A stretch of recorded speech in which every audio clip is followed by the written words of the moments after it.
All right, the joys of live. I'm just making sure. Having some mic issues right now. So, as people are hopping on, just please let me know if you can hear my audio. I'm just double checking that everything looks good. Again, the joys of going live. Sometimes there's hiccups. So, thank you so much for being here as always.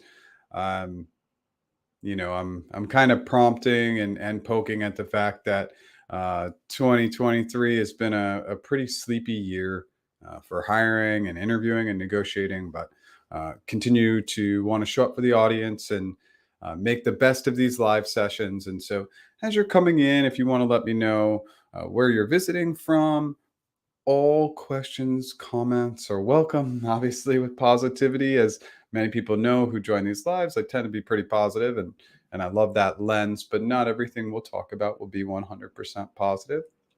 So before we really dive in and when we have downtime in these sessions in 2023, the real focus is we can talk a little bit about what changing jobs looks like. We're at October 31st, so our window of time is really narrowing quite a bit, and we're probably in that 4 to 6 week push to get hired right now. And again, in our downtime, we'll chat about it. So again, as you're hopping on, if you want to let me know where you're visiting from, visiting online, obviously, please let me know. So, yesterday's video, I just want to talk a little bit about yesterday's video.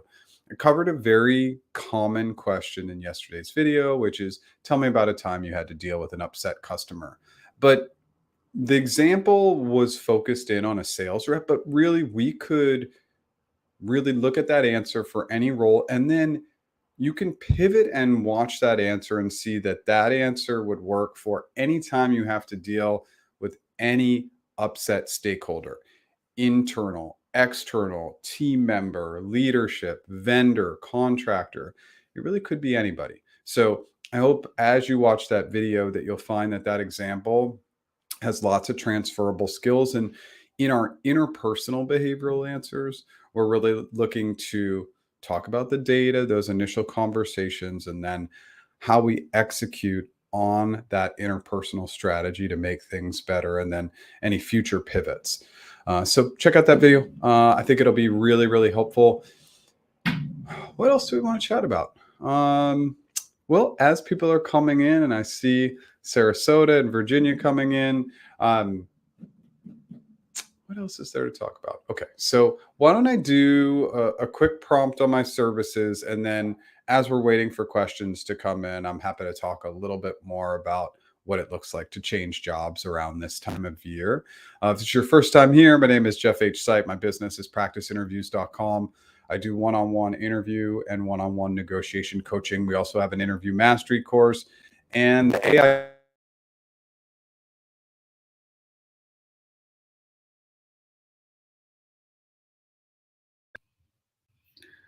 If everybody can just let me know if you can hear me. I think my mic cord is getting very, very loose, which is causing me to have some challenges. And again, this is part of the joy of going live. I've gone live enough to know not to get too upset about this stuff. Back, let me know if you're having any challenges hearing me. So the AI tool is in dev right now. We're going to have the version 1 released in the next week or two, and continue to build and iterate on those features. And it's going to be all based on user feedback. I'm not going to make any well, I am making some assumptions and a hypothesis about what people want, but the user feedback is critical. And I would just say, for anybody using any tool, any online platform, any physical platform, if that business is not asking for your feedback, they're probably not doing a great job of making sure that they're creating a great user experience, which is my goal. Uh, let's dive in. If you like what I'm doing today, smash that like button. If you've never subscribed, new original content every Monday, and I go live every Tuesday, 10 a.m. Pacific. I'll always let the YouTube community know through the community tab.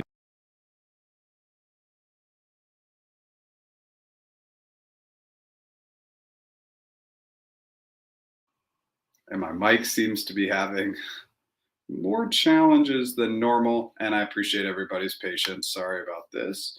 I just check my settings, make sure that we're connected.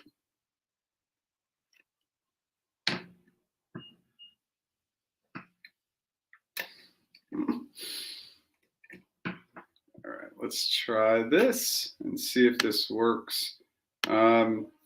Sorry, everybody. Can you hear me? Okay, thanks, Liz. I appreciate that. I don't believe that the mic is connecting. One second. Let's see here. I may need to just go without the mic. And it may just be regular audio, which isn't going to sound very good. So we'll see.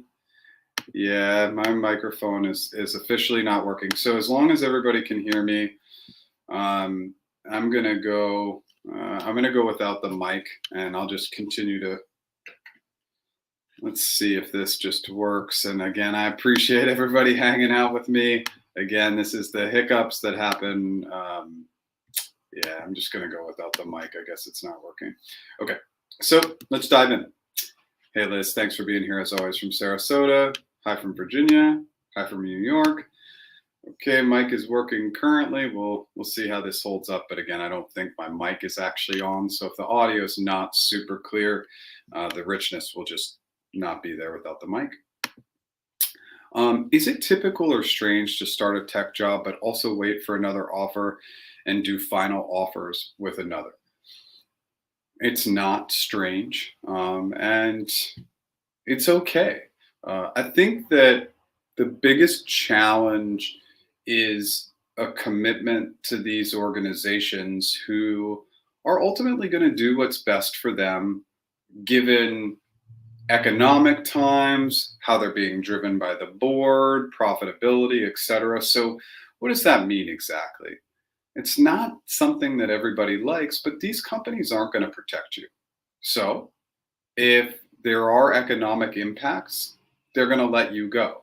Why am I defaulting back this far? Because we have to do what's in our best interest. So if you accepted a tech offer, but you continue to interview and that other company wants to pay you $50,000 or $100,000 more, or it's a better opportunity, better fit, better manager, all of the above, you're going to burn that bridge. And the bridge is usually, it's worth burning, because life is short, our careers are short, and we need to constantly look out for ourselves. And I was playing pickleball last night. I love pickleball, for any picklers out there. Love it.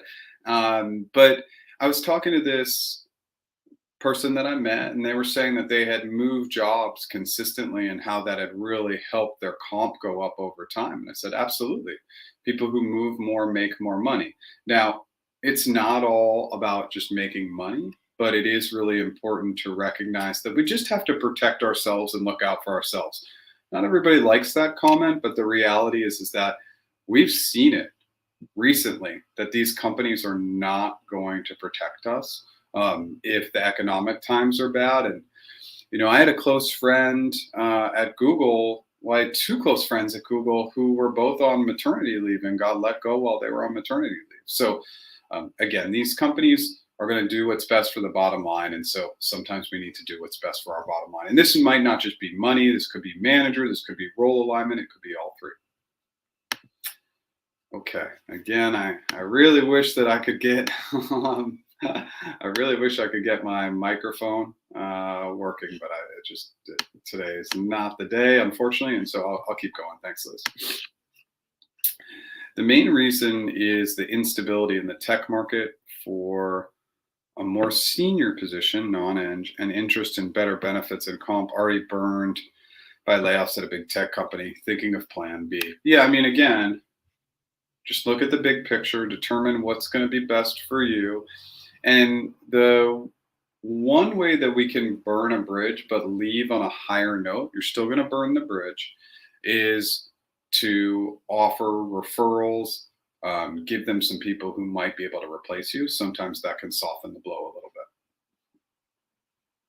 bit. Okay, can hear me, good. If we have any hiccups in the audio, please let me know. Um, I was let go during Google layoffs this year. Sorry to hear that. Now I'm interviewing again for a similar role in a different team on Friday. Any tips for me on how to land this role from the perspective of a Zoogler? I mean, yeah, absolutely.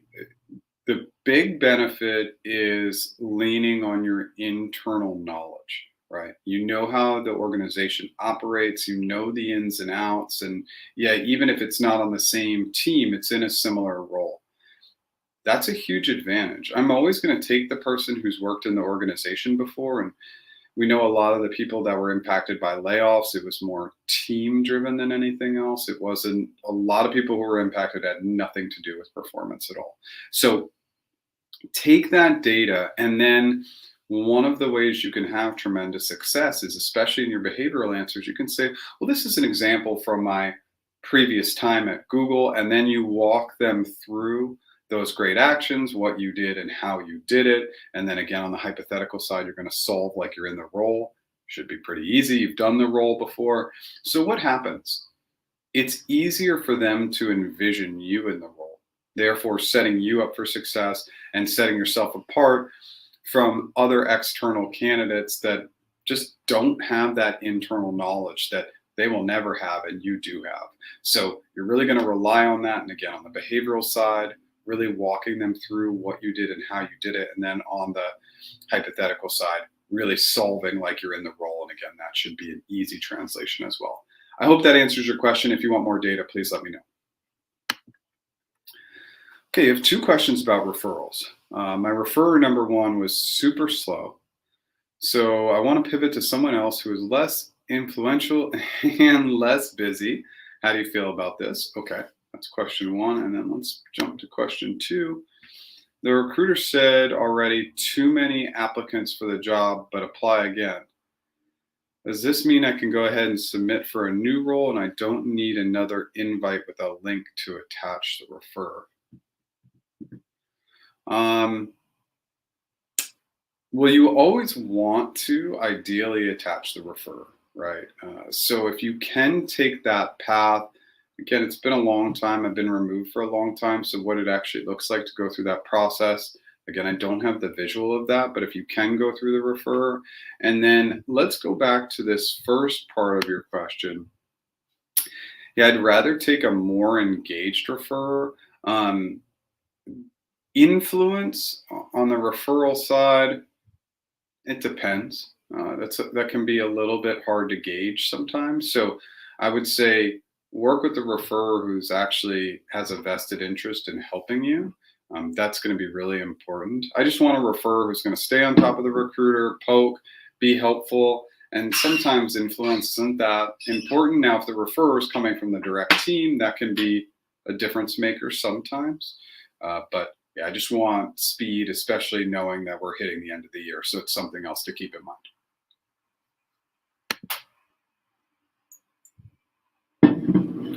What's your take on last in, first out? I do feel anxious if I feel like I'm not performing as well as others. It is extremely company dependent. So what do I mean by that? And maybe you can provide a little bit more data, but what we've seen from the bigger companies, specifically the bigger tech companies, is Philo, LIFO, last in, first out, has not really had a major impact. Actually, the people who have been hired most recently have been the most protected, but usually in a smaller organization, much less protection for those who are last in and will be more likely to be pushed out first. Now, the company's not doing any layoffs or anything like that, I wouldn't be too concerned about it. But if you want to come back and tell us more, maybe I can be more helpful. Do you have any advice for a panel interview for a sales role? Okay, it requires a 2 to 3 slide deck with no template. Have networked to get a sense, but seems no real structure beyond about me and why the company. Okay, so let's talk about what works well when you are providing some form of slide deck or presentation. There are some core foundational items that work no matter the scenario. One is the slides need to be super clean. That sounds really basic and easy, but what I mean by super clean is they follow the same color pattern, font pattern, sizing pattern. Everything looks the same. Consistency is really important, and it's something that I would look for. It's attention to detail item, so that's important. Secondly, not a lot of words. The challenge with creating a presentation that has a lot of words is that your audience will be reading the slides instead of listening to you. So make it much more visual driven than anything else. Third is I recommend just presenting this to a few people, even if you got a few different people to listen to you for 5 minutes, because it sounds like this is really lean. It might just give you a little bit of advice and insight, not only into what you're saying, but into the visuals as well. Now, if they're really looking to get a sense of you and why the company, this is really easy. You're looking for role alignment with your skills. How do you do that? You throw your resume and the job description into ChatGPT and you say, where are the 3 areas where my resume and the role align the most? Take those 3 items and make them the primary focus of your slides. That's it. If you're trying to tell somebody about yourself and why you just want to make sure it's super role specific and role aligned, don't need a ton of background. Just want to see why you're a fit for the role. I hope that helps. Let me know if you have more questions. Hey, Jeff, any update on GCP hiring freeze? Is it still in effect and could it affect applications which are at the decision stage? It sounds like it's ongoing and they're still making decisions. Again, day-to-day updates. I haven't seen anything come through in the last week or so. It's been pretty quiet. We heard last week that they were really closing down TAM hiring, but it seems like there's an overall pause in GCP. And I believe every single person who's in that GCP process will be impacted. It doesn't mean that people aren't going to be seen through the process, meaning if you had one interview, it doesn't mean they're going to stop interviewing. But when it comes to the end decisions, that's probably where we're going to see the biggest pause, because what they're probably doing is they're just trying to get some alignment on the future state, what roles are the most critical. But when they decide that, they want to be ready to go. And again, this could be Google or any other organization that goes on a freeze. They want to be prepared to roll once they're ready to roll. So if you are in the interview process, they might play that through. But I haven't seen a real push on decisions happening recently. And that's kind of, again, just from what the community is telling me and then just based on what I'm seeing on my end as well. I hope that helps. Hey, Jeff, thanks so much for your videos. You got into Google this month and your videos helped a lot with the prep. Amazing. We love to see these messages, especially in 2023, where in 2022, we saw them all the time. This year, if they come, we maybe get 1 or 2 per live. So thank you so much. I sincerely appreciate anybody in the community coming back, letting us know. I love seeing those LinkedIn messages where people highlight me, because that's really helpful for my business as well. But I just really appreciate it. And I know that I'm such a small piece of the puzzle. I give a little bit of content, a little bit of advice, but it's the application of that advice that really leads to success. So it's just a pat yourself on the back and congrats. And thank you so much for coming and letting us know. It lets everybody else know that it's still possible. Does it make sense for me to ask my internal Google network, previous team members, stakeholders to reach out to the hiring manager to put in a good word for me? Can that work against me? This is a fantastic question. It's tricky. So I would say if we can, if you know a little bit about the hiring manager, that can be helpful. I know it's a different team, but maybe you did some cross-functional work with them or you know something about them.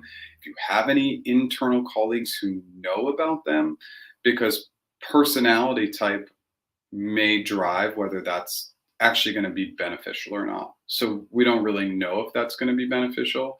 I like it. I think it's a benefit, but it occasionally can work against you. So as much as you can get insider knowledge, that's great. Now, here's the other thing you can do. Later in the process, when it looks like they like you and they're coming to make a decision, that's a good time to push for it. Pushing up front may not be as valuable. So I would say if you do, maybe try and buy a little bit of time if you have it. If you don't, okay. But when they're trying to confirm the hiring decision, that can be a good time to get data from a bunch of people to push. And you might want to rely on your recruiter and say, hey, do you think based on what you know about the hiring manager, this would work for or against me? So you can use them as a partner too. Remember, they have a vested interest in getting you hired as well. I hope that helps. Yes, thanks, Liz, for doubling down there. I was LIFO, again, last in, first out within 6 months at a big tech fang. It depends, but our team was also in the middle of churn and political chaos. Yeah, and this has been pretty uncommon from what I've seen, but it's team dependent too. So sometimes wrong team, wrong time can have a tremendous, unfortunate negative impact on you and totally outside of your control. Thanks for sharing. How can someone transition from a finance role, trading operations, to an account manager in tech? Thank you. Okay, so I have actually used this philosophy or strategy for forever. It's the baby steps strategy, which means that if you're trying to go from trading operations to an account manager in tech, what's the middle ground? What's the middle position between trading ops and account management? There's probably some middle ground where you work towards more financial ops, financial sales to get over to an account management in tech. And account management is pretty broad, but most account managers in tech are going to be working on some form of technical platform. So making a full transition to a completely different role in today's economic landscape, especially in tech where there's just less hires, we're probably at 25% of where we were about a year to a year and a half ago. So it can be challenging. I am not here to tell anybody what's possible and what's not possible. Nobody should tell you what you can and can't do. And I just want to always double down on that. But is there a middle position? Is there a middle ground where you can move towards that AM role, but maybe not make the full move? And then maybe a year from now, you can fully transition into an AM role. Making full leaps can be challenging. Now, of course, if you have an ability to get referred in or anything else, that can be valuable as well.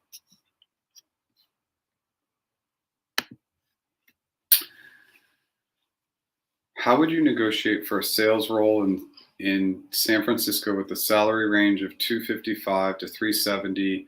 Current total comp is 310. Let the recruiter know this and nothing else. Would you say expectation is 392, 500? All right, Melody, we need a lot more details, because if I'm negotiating a sales role in SF in the city, usually a salary range isn't really going to be or include commission or OTE. Based on the high range, though, of up to 370, it sounds like maybe they're looking at an OTE, and that's, for anybody who's not familiar, that's on target earnings, which is basically building in a base and bonus / commission structure all in one. But I don't know enough about the company or the comp details, but would I always anchor outside of the range? Yeah, if the top number is 370, but I know there's going to be equity and or that's not including commission, I'm going to go into the high fours probably. But when we negotiate, we have to understand the organization. Sometimes startups will rescind if we go too high. And so it's just knowing a little bit more and finding out as much as you can. Team Blind. If you ever go to teamblind.com, that can be a great place to find out some data on organizations. Not all organizations, but a lot of them. More data would be helpful. So if you have it, great. If you don't, anything you can do to data gather that. Obviously, we have our free Slack community. The Ask Me Anything category has 4,000 members. So you can come into that community. Obviously, you can make sure it's pretty private, change your name, etc.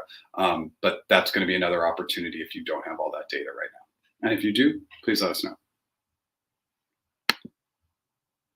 Okay, Prakash, let us know how long it took beginning to end. Okay, you're 1 year into G, but you feel like with recent soft layoffs, with Google News and being a singleton, my job at Google still feels unsafe. So, I mean, I don't want you to feel that way. I don't feel like anybody should feel that way, right? That's not ideal. You want to feel safe, and part of this may be leaning into your lead or your manager to say, based on the current economic conditions, I'm not feeling 100% safe. We have to feel like our lead or manager is somebody who we could share this with. But feeling unsafe on your day-to-day job, like that's not great for your mental health. So I don't know how to overcome that other than utilize the resources you have there, whether it's your manager, your lead, HR, anybody who you think can maybe just, again, give you a little bit more of that safe feeling.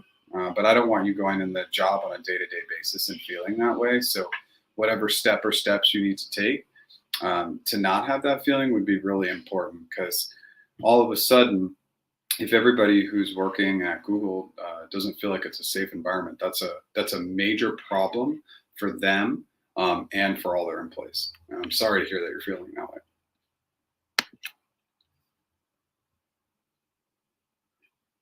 I've gone through several final round interviews in the past weeks, but the main reasoning behind the rejections are that I have 2 years of experience and competition has several more. Okay. This has always been the feedback, and the hiring managers told me they want to keep in touch and connect on LinkedIn because they think I'd be a great fit, but only the experience is lacking a little bit. So how can I set myself apart against more experienced competition? Really not sure how to overcome this specific problem. It's not really your problem, right? It's not. Years of experience is an item that we simply cannot control. You can control highlighting what your accomplishments have been in a short period of time, your ability to adapt, adjust, make a quick and meaningful impact, highlighting examples, demonstrating how you've done that. You can go above and beyond and share a PowerPoint presentation with the decision makers, create a business plan for how you're going to be successful. You can be really, really creative, but you can't control years of experience, as I'm sure you know and have experienced. And so I like to take control in the areas I can control. So again, I think if you were to create a one-page business plan of how you're going to be successful, even based on not having as many years of experience or any sort of PowerPoint or anything that would be interesting to set yourself apart, it can't hurt, right? So just a recommendation. And candidly, I did this in 2010. And people who have been on my lives know I'm a bit of a storyteller, but in 2010, I was going after a recruiting role. I knew it was going to be pretty tight. 2010, the market was really bad. And my buddy recommended that I create a business plan for the company. And I did it. I created a 3-page social media business plan, and they weren't going to hire me. They had picked and identified 2 other people to hire. And when I created that plan, I actually went in, showed up face to face in a suit, dropped it off and said, hey, I just wanted to drop this off and see if you were interested. And I sat down with the HR person. Long story short, she went to the CEO. It was a startup. It was a small company. She took it to him. 3 minutes later, he's sitting in the office and he said something like, when are you starting here? And I said, I'm starting on Monday. And then he said, okay, start on Monday. And so it was a unique approach, and I recommend it. It's different, and it can feel different. And again, it's just one item that we can control. So I hope that story helps this audience. We're at the 30s. I'm going to take 2 seconds to prompt on my services. If this is your first time here, my name is Jeff H. Sipe. My business is practiceinterviews.com. I do one-on-one interview and one-on-one negotiation coaching. I have an interview mastery course, and the AI practice interview tool version 1 is going to be out in the next week or two. So we'll start opening that up to users. I'm going to create a landing page this week where you can sign up and get early access. So I'll be sharing all of that with the community. So excited about this next step. If you like what I'm doing today, smash that like button. If you've never subscribed, I go live 10 a.m. Pacific time every Tuesday and new original content every Monday. All right, Melody, how would you negotiate a signing bonus / draw in quota carrying role when first commission is likely in the 4 months to start? Large tech company, but not much data on signing bonus on levels. I always ask for a signing bonus. Whether you get it or not, I always build it into my model. But when I negotiate, I drop a full anchor, not partial anchors. So for you, I would say, I've done my research. I've spoken with a number of appropriate parties in the field, and my year 1 expectation is 486, 400. Drop that anchor, and then if they ask for a breakdown, you've created the model for base, bonus / commission, equity, sign on, etc. You've really built out that model. But if you're telling me that it's a large tech company, 255 to 370, I mean, this must be a pretty high level role to be offering that much of a base. You want to understand and ask the recruiter, hey, what's posted online? Is that just base? Is that OTE? Is that base plus commission? What is that? Just to get an understanding before you get into negotiation. But if it's big tech and they're public, that means you're going to get a big chunk of equity too. So maybe you want to be anchoring in the 500s. Just with the limited amount of data I have, you can share more. Obviously, I offer negotiation services if you need it. Hey, Jeff, do you review resumes? I've been applying for 5 months and haven't gotten one call back, and I think the problem is my resume. I followed your tips, but would like another set of eyes. So I tell anybody you can book a one-on-one practice interview, and I'll do a full resume, LinkedIn, and networking strategy with anybody who wants it. That's happened a lot lately, and I think that's just that I'm getting a lot of people who want more strategy sessions just because of how the market is looking and is. So that's something we can absolutely do. But let's talk about this just as a community for everybody who's on here.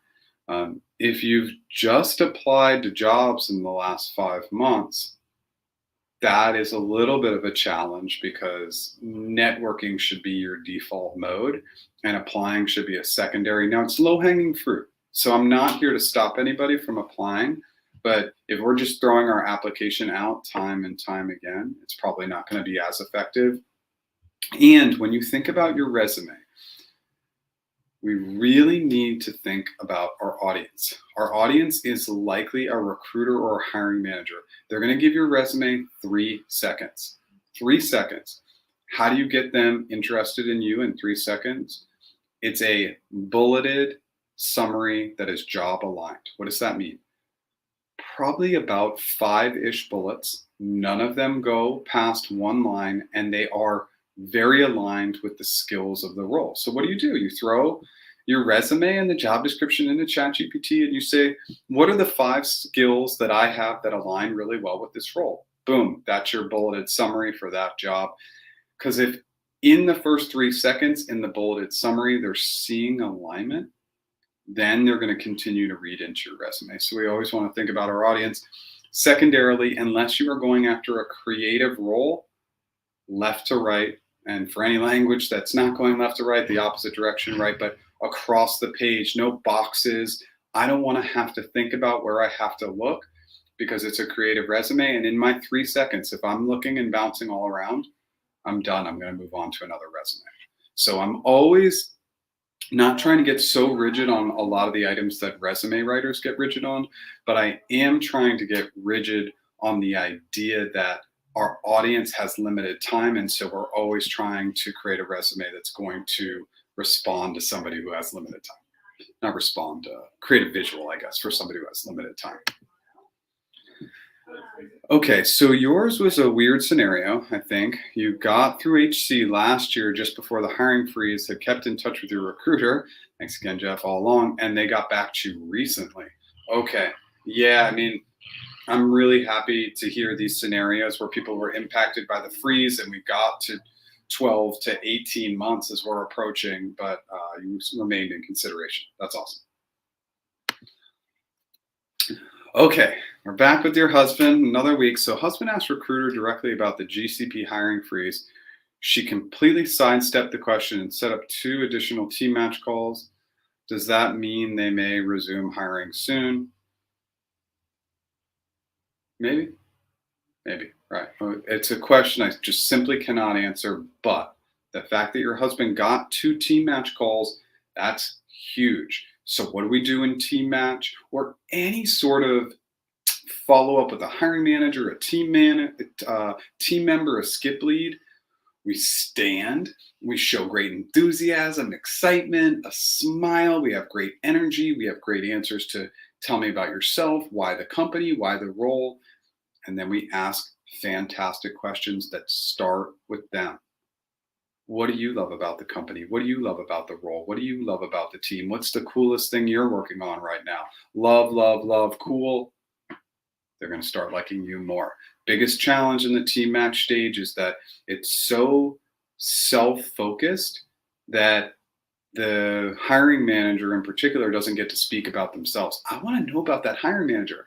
If you ask the hiring manager what they love about the company and they're like, it's okay, then even if they want to hire you, I don't want to work for that person. I don't want to work for somebody who's going to introduce negative concepts in an initial meeting with me. That's just how I would deal with it. I love asking questions about others. Here's why. All the data and science shows that the more we talk about ourselves, the more we like the other person. I hope that helps. And that's great on two team matches. That's good news. The range includes OT, not just base, and it's set at a 40-60. Okay, Cisco. Okay. Yeah, so you're going to come in high because you're going to try and get some equity. And yeah, you're going to try and get a sign on as well. So I would not be anchoring in the threes. I'd be anchoring in the fours. And then remember, here's the best data point. If you don't have data, like let's say you go to Cisco, right, big company, and you go to levels.fyi, and there's not a lot of information on your specific role. Just go look at what software engineers are making at your level, and then think about in the market, what does your role typically pay in comparison to software engineers? Sometimes it's 70%, 80%, 90%, 100%, but usually we have a good pulse on that. How do sales people get compensated in relation to software engineers? Usually it's about 80%, maybe 85%. Depending on crushing your numbers, that can be well over 100%, but coming in the door, that's where I would put it at. So utilize that data in your research as well. I hope that's helpful.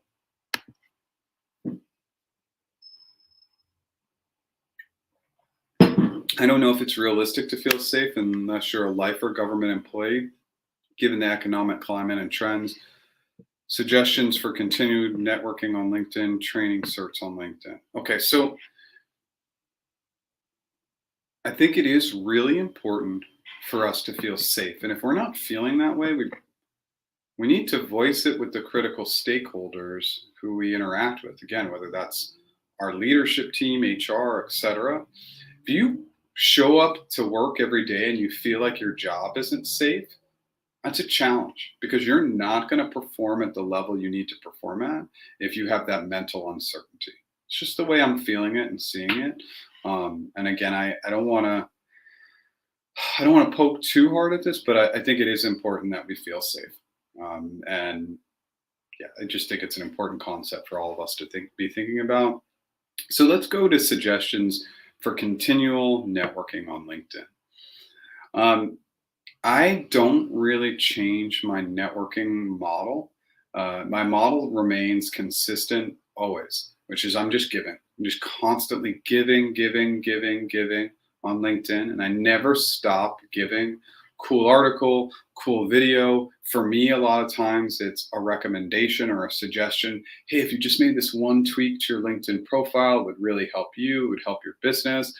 I even provided feedback to somebody on LinkedIn last week who was messaging me and saying they had 7 years of experience helping people build their businesses on LinkedIn. And I said, I don't recommend that you take this approach based on your LinkedIn profile. I wouldn't classify you as an expert. And again, that I felt like was giving because this person was trying to network with me to get me to use their services for LinkedIn, but clearly I know how to use the tool better than they do. And so again, I just default to always giving and seeing what comes back. So cool articles, cool videos, sharing how others can improve their profiles, etc. It's just a constant and never-ending process. And then training or certifications on LinkedIn. Yeah, sometimes I'll take like a quick training course or certification on LinkedIn, but that's more because I'm mismanaging my time and not doing the things I should be doing. Do they really help? The bigger certifications occasionally help if it's really critical for the job. So like if you're going after a job in Google Cloud Platform, getting that certification, while the actual certification itself may not be super helpful, I would want you to put that on a LinkedIn profile, but it'd be really helpful in the interview process. So it goes beyond the certs, which you should put on LinkedIn, but it's thinking about more what's the overall knowledge gained and how is that going to be applicable on the job for the interviews, et cetera.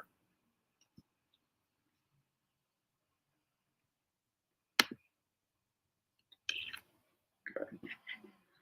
So it sounds like you're consistent and persistent. What is it they say about luck? It's preparation meets opportunity. And that's absolutely correct.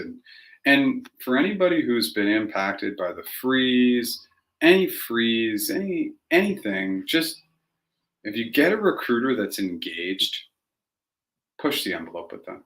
Now it's gonna yield success, but you have to ask them, right? Like you have to be engaged with them and ask them, hey, what is your preference? Can I check in once a month? Do you like for me to share positions that I think are a fit? How many positions do you prefer that I share with you at a time? Is there any information you want in there? We're trying to make it as easy on our recruiter as we can to actually help us. I think a lot of times candidates make it tougher on their recruiters and then the recruiter shuts down. So just something to keep in mind.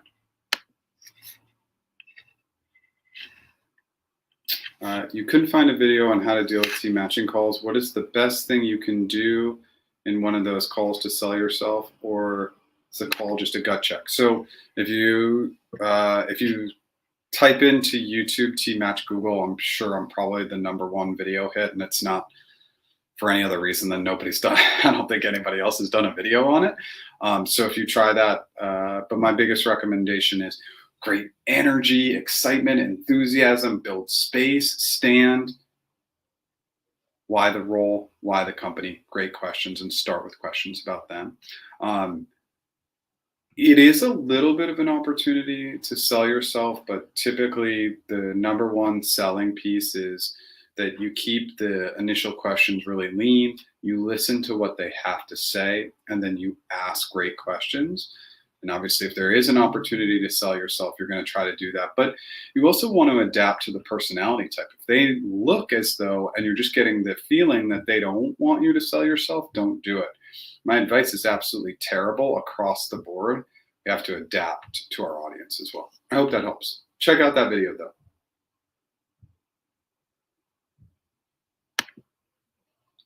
Where to send questions? I'm a little confused. You can ask questions right here, or if you go to practiceinterviews.com, free resources, we have a free Slack community, and you can ask questions via Slack as well. Direct messages,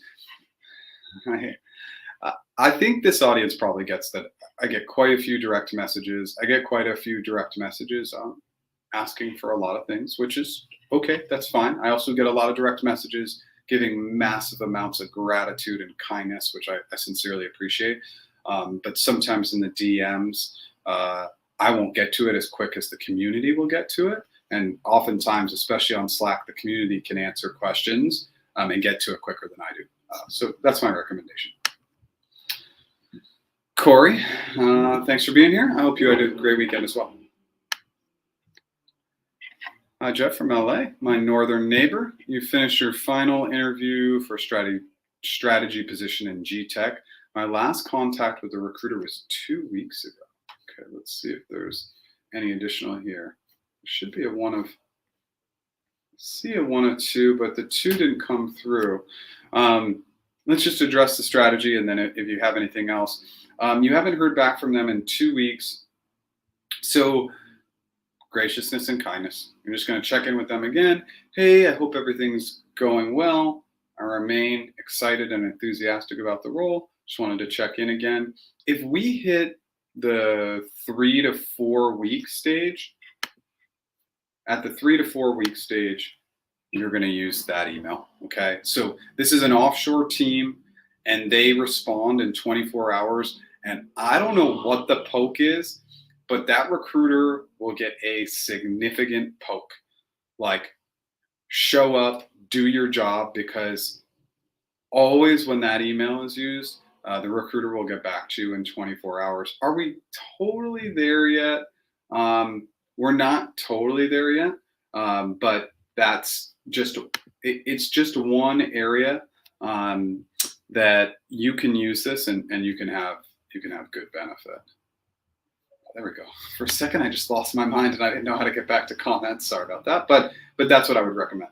And if 2 of 2 comes in, please let me know, and I'm happy to address any other questions. Story really helped. I think it shows when you show up right way, things happen. And so again, just a quick note on Liz. I created a business case social media for a company in 2010 that led them to hire me. So we can always get creative, and it doesn't just have to be a small startup. I think that helped, quite honestly.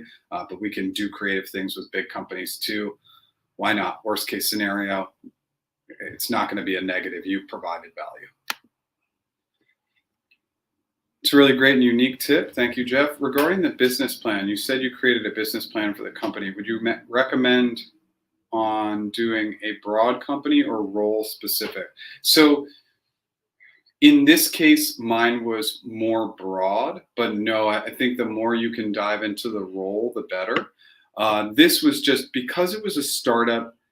I don't know how many years they had been in business at the time, maybe 1 or 2 years. And they just did not have a good social media presence. And I guess I was still like young at the time and knew what I was talking about from a social media perspective. Circles would be run around me at this point, but yeah, I just had some creative suggestions for how they could improve things. And again, that really worked in my favor. Hi again, Jeff. Hi.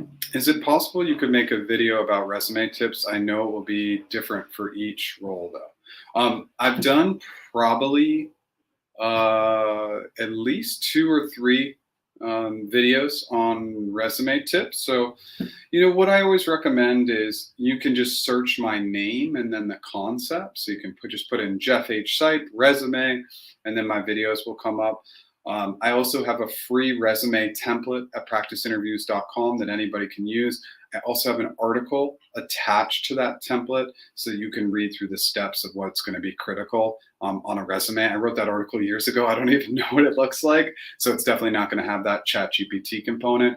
But I've done multiple videos on resumes. And that would just be my recommendation. Really make sure you're searching my name and the appropriate concept or item you want to look at, because at this point, I feel like I've covered everything. I know I haven't, but I'm like 350, 360 videos or something crazy. So a lot of these concepts I have covered. Some of them, it's just been a while. And so you get onto that homepage, you won't see it all pop up. How much detail should we put on LinkedIn? I see many profiles with just titles and year range, not much detail as the resume would have. And that's a mistake. LinkedIn and your resume should mirror each other to an extent. A lot of people don't like this advice, but here's the reality. The reality is that LinkedIn is still a keyword search tool, especially for recruiters. So I would just, If you don't have that data on your LinkedIn, copy and paste your resume bullets into your LinkedIn today. If anything's private or you need to scrape anything out, okay, do that. But you're going to hit on more keywords. Then you throw a bunch of keywords into the about section on your LinkedIn profile too. And the biggest item that I think is the missed opportunity on LinkedIn is just the top of your page. The top of your page is and should be treated like a call to action. What do you want somebody to do when they land on your page? So the LinkedIn background photo, 99% of those are wrong, or not wrong, but they're not highlighting a call to action. There's no picture, or the picture isn't smiling, or it's not updated, or it's granulated. People are not utilizing the headline to the best of their ability. If you're somebody who wants to drive people to your website, they haven't turned on creator mode to drive people to a website. So we could talk about LinkedIn for forever, and I'll get into the weeds of it, but absolutely think of LinkedIn as a keyword search. Get those keywords in, and people will proactively reach out to you. I am the perfect example of the power of keywords. When I started recruiting software engineers at my recruiting job in San Diego in late 2012, I started recruiting software engineers, and I heard from Google in April of 2013. So it took less than 6 months to hit on recruiters, software engineers. Those keyword searches led to them reaching out to me getting an interview and getting hired. We cannot underemphasize the importance of keywords in LinkedIn. It will change your life. And the value of a good LinkedIn profile, in my opinion, is worth more than $1 million USD over your career.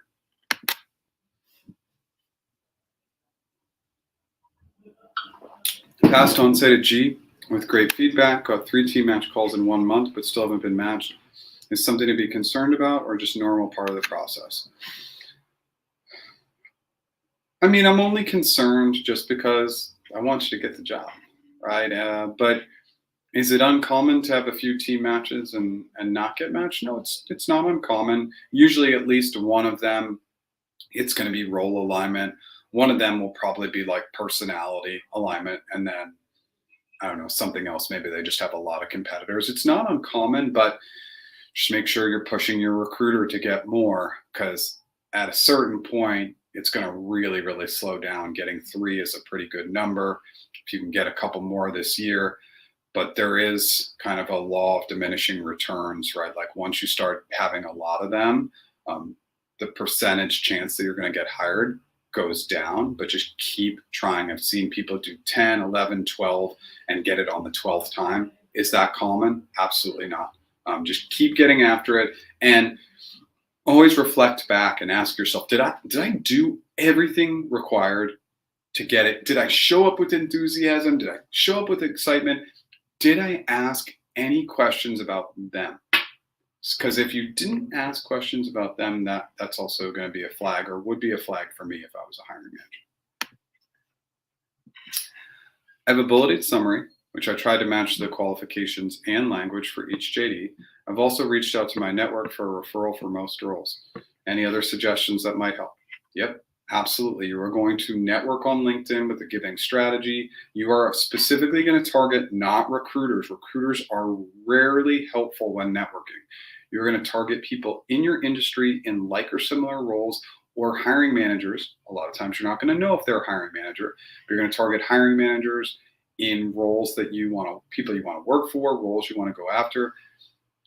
Focus in on second connections, because in a second connection, you can add a 300-character note.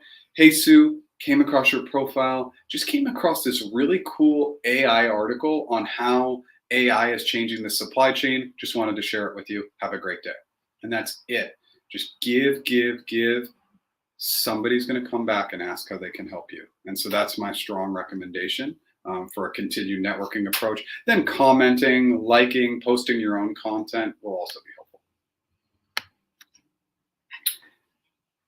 Hey, Jeff, do you have any advice on avoiding job hunt burnout, whether it's Google or somewhere else? How do you avoid feeling hopeless, worthless, and pointless in the job search? Okay, well, thank you so much for sharing this, because I think that without a doubt, the people who are currently on this live. There's got to be somebody else feeling that way. The approach is treat the job search like a job, meaning that yes, it's almost impossible to not feel burnout, especially if you've been going through it for a long time. But if you treat it like each reach out is getting you to the next step, and that's why I love that people track their networking strategy, who they reached out to. I do have a free template under the free resources section on practiceinterviews.com that you can use for your networking strategy. You won't feel helpless and it won't feel pointless if you set a daily goal and you achieve that goal. So set a goal of 10 people to reach out to a day, to research heavily one company and work for an hour on one certificate or license that or learning aspect that might help your career. Set daily goals, then it will feel less worthless and pointless. But without that daily and weekly and monthly goal setting, if you don't have a plan or a strategy going into each day, it's going to be really, really hard to be successful. You were impacted during the freeze after clearing all the interviews and awaiting a team match. The recruiter told me that she was reassigned to a new niche team, but didn't have any info on my new recruiter. Normal? I wish I could tell you that it's not normal, but this is not 100% uncommon. But that recruiter leaving you out to dry, like, again, if that's what's happening and they're literally just not helping you, then boom, we got to go to this and just say, I'm in the team match stage. My new recruiter has moved teams and they're not helping me. I need help, right? And so I would default to this email. Again, that's if they haven't been really helpful. Again, coming back to this question. So if they haven't been really helpful, I want you to take that approach. And if they're just kind of ghosting you at this point, but if it's been more recent, you got to continue to poke at them. If they move teams, they know people on their previous team. They should just be connecting you with somebody on their previous team. It's really not an acceptable answer, in my opinion, and it's a real poor candidate experience. So continue to push on them as much as you can.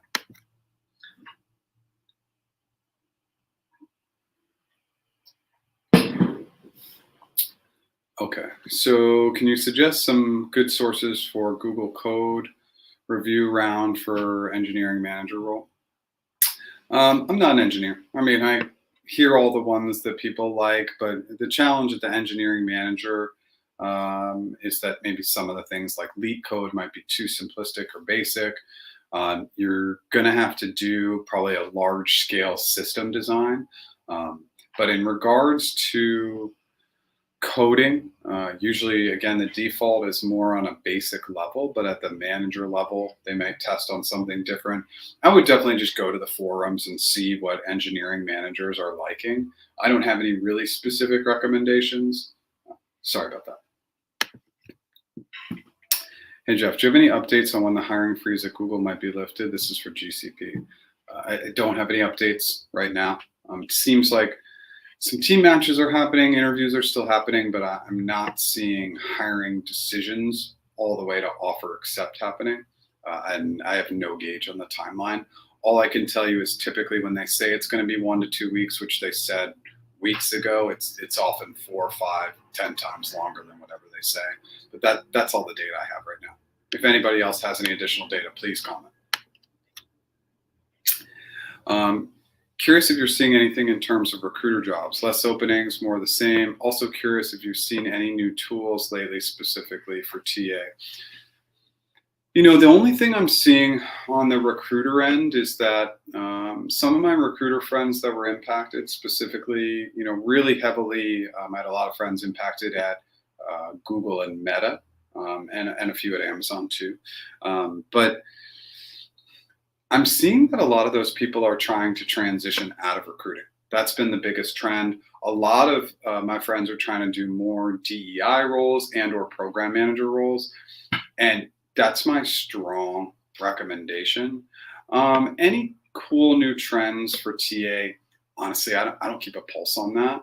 All I know is that um, I anybody's seen my LinkedIn post, I continue to engage in the audience of whether AI can replace recruiters, and I think that there is a little bit of a misunderstanding, meaning that I believe that that will be the biggest change in recruiting. I think that the industry is just ripe for like a huge disruption. And it doesn't mean that other people couldn't take on other components of the role. But I think the biggest shift that I'm seeing in TA is with all the automation, it just becomes the question of, can you do more with less? And I think that's just a trend we're going to see across the AI board. Less recruiters hiring for more roles because a lot of the items can be automated.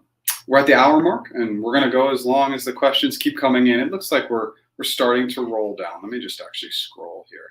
We got a few more questions. So again, at the 30s, I just prompted my services really quickly. If this is your first time here, my name is Jeff H. Sipe. My business is practiceinterviews.com. I do one-on-one interview and one-on-one negotiation coaching. We also have a killer interview mastery course. Check that out. And my AI practice interview tool, we're a week or two away from version 1. So really excited about that. I'm going to launch a landing page this week so people can start signing up, become early adopters, and get access to early discounts as well. So excited. The goal of that AI tool, and I'm here to answer questions, not pitch my services, even though that's exactly what I'm doing right now, is that if you look at all the competitors, they throw a bunch of information at you and it can feel really overwhelming, in my opinion. The goal of my tool is to help you make small improvements really quickly. And I'm so confident that that's going to be the differentiator from other tools, where you can actually practice an item with a tool and make corrections quickly. That's the goal. And that's my hypothesis. And I will take all the user feedback in the world to make sure that my hypothesis is being confirmed by the users. If you like what I'm doing today, smash that like button. If you've never subscribed, I go live 10 a.m. Pacific time every Tuesday, and new original content every Monday. Hey, Jeff, heard many references to the hiring freeze at GCP this week. What can you tell me from what you're hearing? Are they making no more offers at this point? Did they specify how long the freeze is? The freeze started probably like 4 weeks ago-ish. I haven't heard of them making offers right now, and they have specified that it would take 1 to 2 weeks initially, but we're at double that time. And I've seen from those promises, it's typically taking at least 4 to 5 times as long as they're saying it's going to take, typically. Okay, so response networking helped me get a job. Interviews networking with strangers, i.e. 2 to 3 degrees from my LinkedIn network. Generally aim for 10 new connection requests a day, even if 5 accept. Yeah, and I love this. I love setting targets. Even at 5 a day, if we targeted 5 people a day with really specific, gracious, and kind messaging and a giving approach, well, that's just working Monday through Friday. That's 25 a week. That's 100 in a month. Now, anything you can do to double that is just going to increase your network, increase your amount of reach outs. And before diving into a deep LinkedIn strategy, make sure your profile is buttoned up. And if you are actually open to work, you're not currently working, put that banner on there. The number one reason there's so much back and forth on the open to work banner, you want people in your network who don't know you're looking to help you. And that's why it's valuable. All the rest of it, don't worry about it. That's the one reason why I want you to use it. Then it's easier for hiring managers, recruiters to identify that you're looking for work. If you're not working, in your LinkedIn background banner, the roles, you go into canva.com, create a LinkedIn background photo. You're going to put the roles you're open to, your contact information, anything, locations that you want to work, anything to make it easy for them to know that you're a candidate that they want to reach out to. Then you can add a website in your LinkedIn profile at the top of your page. If you turn on creator mode, here's what happens. Google Docs are actually a web link. So you put your resume in there, you title it My Resume. So now they know what jobs you're targeting. they know your contact info, and they know where you want to work, all in the LinkedIn background photo. You say you're open to work, then you use your headline to reiterate that, then they can click on your resume. And this is all without even scrolling into your profile. This is just remaining on the top of your LinkedIn profile. Tons and tons of opportunities there. The LinkedIn stuff is really low hanging fruit. I don't see great utilization of LinkedIn across the board. Thank you. She was responsive, but basically told me someone would connect with me if they had a match come up. It's not good enough.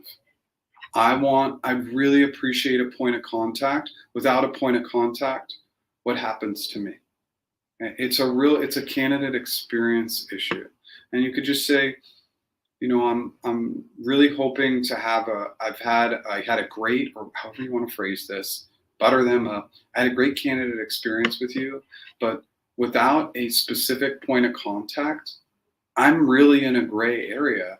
I'd really appreciate if I could just have a point of contact in case anything comes up. They don't give you a point of contact. I'm telling you right now, you gotta use. Oh, what happened? Oh, it's the hiccups. If they don't do that, you gotta say, I'm in the team match stage and I don't have a recruiter. You gotta use this as support if they're not willing to help you.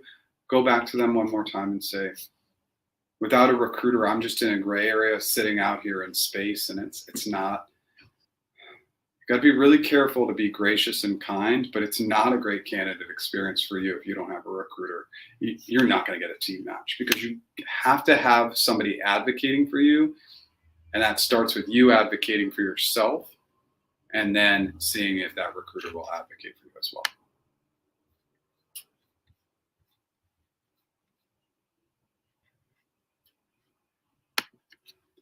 I've seen a bunch of chatter online that the hiring bar for G has lowered. Do you think there's any truth to that? Yeah, the hiring bar is not as tough as when they were a startup. I mean, this was a conversation that constantly went on. Big companies just simply cannot have the same level of a hiring bar. And Google's was obviously insane when they first started hiring. But I would argue with that, just saying that they only have about 25% of the open positions that they had, just 16 months ago. So I think the competition is more fierce, making it harder. But people are going to say whatever they want online, obviously. If I get a referral, what is the difference? Does the interview process get shorter or getting the notification faster from the recruiter? Same process. It spikes up your resume, gets your resume more visibility, and that referrer can see into the system to poke on your behalf. So I always recommend getting referred whenever you can.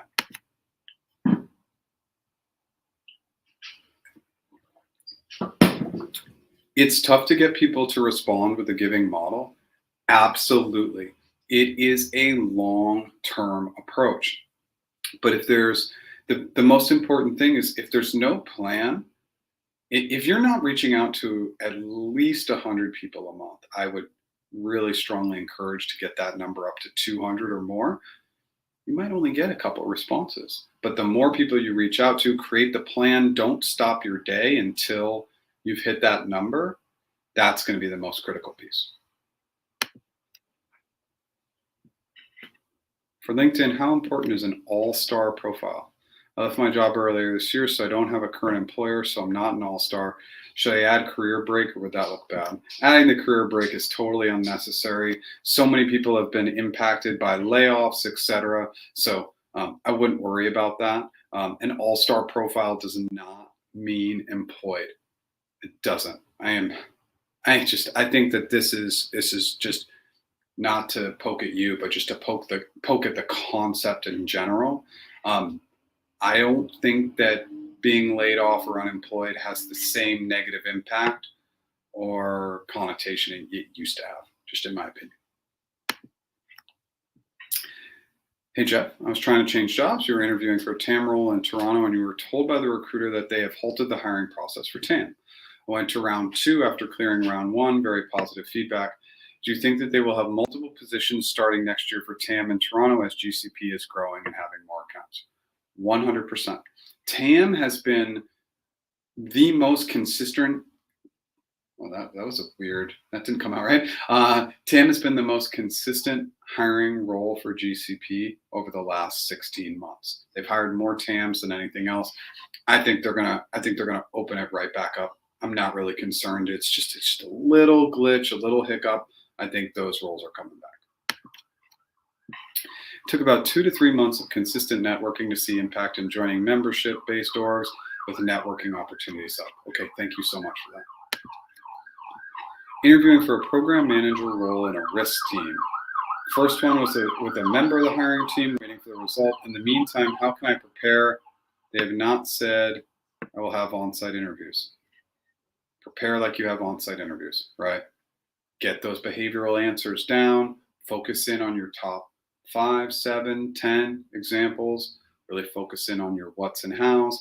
Then on the hypothetical side, how are you going to be thinking about clarifying questions, creating go-to clarifying questions, go-to frameworks, go-to assumptions that you know you're going to have to solve for in the role? I would say just keep preparing, because if they come back and they want to do interviews soon, you want to be ready. Seeing the same in terms of recruiters getting out. Many of those I got close with while at GCP that were impacted are gone into other types of roles. And those recruiters, Corey, are making a smart move. The challenge with the AI replacing recruiters, let's just talk about this for a second.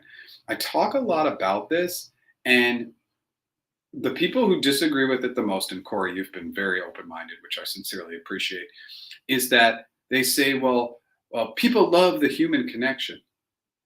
90% of people aren't enjoying that human connection because the recruiter role tends to be a more junior level role and tends to bring more inexperienced people into the position. This is corporate, this is agency.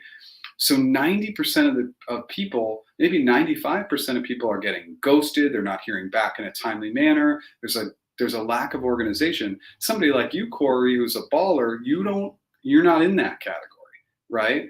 But a lot of recruiters are, and I think that if we were to A/B test automation, no recruiter versus recruiter, I think the success rate and the satisfaction rate would be higher for no recruiter based on the tools that are out there today. And again, sometimes the replacement needs that at the end of the negotiation process, we bring in a comp analyst. Maybe there is a backup coordinator to answer questions, but the actual recruiter role itself, probably not. Do we still need sourcers? Yeah, at this point, there are good AI automation sourcing tools, but we might need sourcers. But the recruiter for the back end of the process, probably not necessary anymore.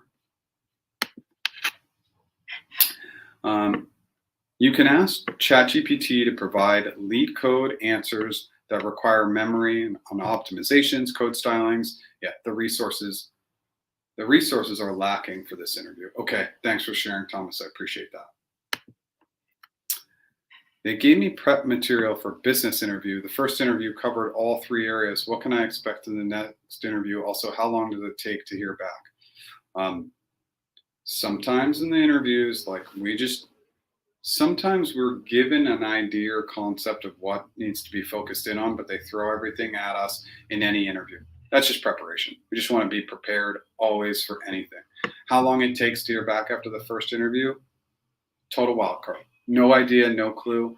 So we take ownership. We follow up with them. If we haven't heard back in 5 business days, we just check in. Hey, just wanted to check in. I hope you're having a great day. I hope you had a great week, etc. And you continue to do that. And if you never hear back, I just recommend that candidates continue to do that week after week after week. Why? Because that person needs to feel the pain of not getting back to you, and you'll always be gracious and kind and just continue to check in. So until they get back to you. I hope that's helpful. This is really insightful. Awesome. Always happy to hear that. We really picked up some momentum in this live today, so that was really good. Always gets off to a little bit of a slow start, but I've seen over the past few months, especially once we get warmed up and we get going and my mic works, which it's not working. I think it's just catching the audio, which if the audio quality is not good today, I apologize for that. But thanks for being here. Thank you. Okay.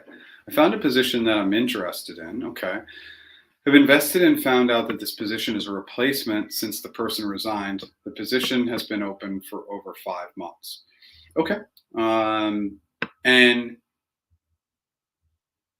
the fact that the position's been open for a long time could be a good just understanding and motivation, and it could also be a great question for your point of contact to say, like, what has been the biggest challenge? What's been missing? Because if you're able to uncover what's been missing and you have that skill or skills, that can be really valuable in the interview process. And you can be doubling down and focusing in on the items that have been missing from other candidates. Sometimes we can get that data, sometimes we can't. So that's a little bit of a wild card. Okay. We're out of questions. I'm just going to sit for a second in the moment. We can just breathe, just to talk about trying to change jobs in 2023. For anybody who's thinking about changing jobs this year, now is the time to push. There is 6 more real viable weeks of hiring. I think there's that Monday the 18th. So up to like the 15th. Should be right at mid-December. That's a really viable time frame to get hired. But if you're not in the interview process, before Thanksgiving, it's probably not going to happen this year. But that's why I put this as the title: push, push, push as much as you can. If you're really looking to change jobs, this is the time to double down, work nights, work weekends, do whatever you can to get in front of positions, because some companies, fiscal year is the same. For many companies, fiscal year is the same as calendar year, and hiring managers, if they don't use headcount, they'll lose it. Okay, just something to keep in mind. And then this was the second one. It was a little delayed. Does this mean the hiring manager has not fulfilled with other candidates or something else? It's Google. We don't know that data, right? So we don't know. But if it is Google, be asking the recruiter, what's been missing from other candidates? What are they really looking for? If that recruiter is good, they can say, we've been missing X or Y or Z. Focus in on that in the interview. That's not confidential. That is just sharing a way for you to highlight your skills. I can't wait for 2024. What are your predictions? As I've gotten older, I actually don't really, I don't look forward that much. I try to stay as present in the day as I can. So I haven't really been thinking about 2024 other than how I've been thinking about my AI tool, quite honestly. I think that 2024, just based on all the data we have, that it's going to be slow again. That's just my best guess, with hiring picking maybe back up in 2025. Where is AI at 2025? Because if AI has made the anticipated leaps that I think it will, we might see things get slower over time, not faster. I think 2024 overall will be a little bit slower, and then hopefully we start to see an uptick again by 2025 would be my best guess. Thanks for being here, Corey. I really appreciate it, and I appreciate how open-minded you are, because I'm tough on recruiters. I'm really tough on recruiters, and I hope that I've earned it. I was a recruiter for a really long time, and I know what success looks like, and I also know that there are so many recruiters out there that were much better at that role than I was. I just try to impart my knowledge on the few areas that I feel like I did well in that job. I interviewed for an L4 and had my on-site hiring committee down-level me to L3. You have 4.5 years of experience, and now they're offering pay the same as a college fresher. I'm still negotiating. Any advice? It's going to be hard to change that level. At 4.5 years of experience, it's a little bit of a bummer to be down leveled to a 3. Just negotiate like crazy. Make sure you're really pushing on the equity component. But again, the biggest thing you're trying to figure out is, like, how can I come in and make a quick and meaningful impact to get to that level that I belong at? And if you can do that, Google's going to be a great opportunity for most people. So really push on the equity. The base range is going to be tight. And if you can build in a sign on, that That's going to be small at the L3 level, but try and build in a sign-on as well. You are welcome. Thanks for everything, Jeff. And where is the AI tool? Sign up, please. I'm creating the landing page. It's probably going to be terrible to start, but it's an opportunity to, it's basically capturing email addresses so I can offer people to come in and be early adopters and offer money discounts, financial discounts. So that's the goal. But the landing page, my target is, I have a meeting with my business coach at 2:00 on Thursday. So it's got to be up before I speak to him, or else he'll come find me and beat me up or something. So the plan is to have it out. I'll communicate that via Slack, YouTube, LinkedIn, all those platforms, just to let people know what I'm doing. Thanks for pushing for that, Liz, so I could push for it. We're out of questions. We just have one more come in. Corey, being open-minded is absolutely something I strive towards. I think recruiters deserve to be pushed. The profession has to control what is controllable, as you often mention. Yeah, just massive opportunities for improvement in the industry, and there's just been no focus on training, evolving this at all. Thank you, everybody, so much for being here. I will be back next Tuesday, 10 a.m. Pacific time. Until then, I'm here to help with coaching. And obviously, if you have any questions, throw them into the Slack community. If you go to practiceinterviews.com, you can find that link to the free Slack community if you're not already there. And thanks so much. Oh, wait a second. I'm going to answer these last ones coming in. Thank you. Jeff, if you want help with the landing page, can't promise by Thursday, but available next week. I need to get it up by Thursday. I've kind of just committed to that mentally. And again, this is part of, I don't do everything great as an entrepreneur, but when I commit to something, I try to roll it. But Liz, thank you so much. You're amazing. Hey, Jeff, how often will a hiring manager speak to you without intent to hire? Not that often, Tim. I mean, I don't think they have unlimited time. So I think that they're speaking to you with the intent to hire. Can't say for sure, but that would be my best guess. Hey, Jeff, for technical solutions architect role in London, Google Recruiter has shared RRK1 prep material. Should I focus mainly on it or also focus in on job description and experience-based questions? Everything. Yeah, focus in on everything. RRK1 is probably going to be some mix for a technical solutions architect, a little bit of just straight technical questions, hypothetical questions, and behavioral questions. Be ready for everything. Hi, Jeff. I'm a senior trust and safety leader with 7 years of experience in the tech industry. You moved to the UK last year and have been unemployed for 16 months. I've submitted over 60 job one-on-one. Let's see the second part. Applications, but have not received any interviews. Concerned that my gap employment and lack of UK experience may be hindering my job search. I would just be noting on your resume, if you did move to the UK, that you're currently based in the UK, you have the current sponsorship or whatever is required in the UK. I don't think that's holding you back. If you're just applying, that's the challenge. You need to be networking with a giving first approach, reaching out to people on LinkedIn. Just applying online, it's not enough. We got to network. We got to find other creative strategies to get in the door. Okay. So just continue to push that networking strategy and network through LinkedIn. It's the best platform we have right now. I know it's not 100% great, but it's the best platform we have right now. Okay, everybody. Some additional questions came in and I definitely wanted to answer them. So now I am going to hop off.